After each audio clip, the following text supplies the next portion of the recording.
So Jurassic World Rebirth feels just like a massive cash grab. And look, the last 3 Jurassic World movies made over $1 billion. Jurassic World Dominion did that in 2022, a post-COVID movie, so that makes it even more impressive. So of course, they are always going to want to make more of these movies, but I thought with this one, they were really going to have to bring the quality. Yes, the last one made a lot of money, but it was also the worst reviewed film of the franchise, and it also rounded up the story with that set of characters, so any new film would have to set up the franchise for new entries going forward. Like, surely these films have got to offer more than just, we've got dinosaurs. And I thought Universal were making interesting moves in order to do that. They hired Gareth Edwards to direct this movie. He's the guy that did Rogue One, The Creator, Godzilla. So he has a background in big monster movies, and he knows how to do great big visual effects films. So him doing a Jurassic Park movie feels like a really natural fit. But the thing that made me think this wasn't going to be just a cash grab, the thing that gave me hope,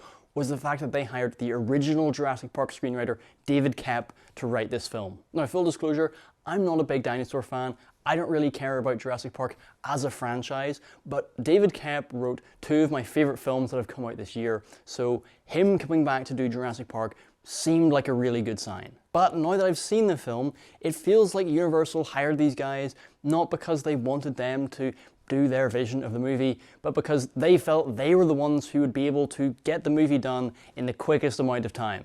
Because when you read about the production schedule for this film, this movie does not exist because they had some great idea of where to take the franchise, because they knew what they wanted to do next. No, Universal needed a big summer blockbuster to come out in 2025, and so they rushed to get this film made into theaters. David Koepp had a script written in December of 2023, Gareth Edwards joined the movie as a director in February of 2024, and now it's out in July 2025. Since Gareth Edwards signed on, there was only 15 months to get this film made. Now that seems like loads of time, but films of this budget level, of this scale, take years. Apparently, like right from the get-go, whenever Gareth Edwards signed on, he was like, please, is there any chance we could have more time to get this done? And Universal just went no. And of course, why did they say no? Because of course, quality isn't the primary concern here. It's having another Jurassic Park movie in theaters.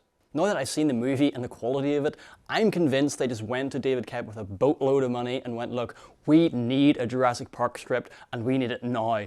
Can you get it done? And he just did what he was able to do in the time available. Again, you'd think when the last one made $1 billion, that would give them more time. They'd be okay with delaying the movie by a year. But no, it's clear they wanted to squeeze every penny they could out of this film. Because there is a weird amount of product placement in this film. Like, the whole opening sequence of this film kind of revolves around a Snickers bar. And it's just so weird to watch a movie that you know is going to make a huge amount of money, and in the first 5 minutes feel like you're being advertised to. And what's even weirder about it is the fact that this whole movie is set on an island, so surely they're entirely away from all sorts of shops and products. But they managed to squeeze a whole bunch of junk food displayed in this dinosaur movie. And look, I would understand that if these films were struggling, if there was a passion to make these movies and they needed this product placement to increase the budget. But they really don't, and it makes this thing feel like even more of a cash grab. And the whole irony is, the whole character arc of our main character, played by Scarlett Johansson, is that she's going to this island for the money. Obviously, the whole arc of her character is learning that there are things that are more important than that. And that's a nice idea, that could be an interesting arc, but it's really undercut by the fact when the opening sequence revolves around a Snickers bar. Even her casting in this movie feels like it's part of a packaged product. I like her as an actress, but there's not really anything in particular that she's bringing to this franchise or to this role. You're just kind of watching Scarlett Johansson be Scarlett Johansson. It just feels like they went, oh, this is a big franchise movie, so it needs a big movie star.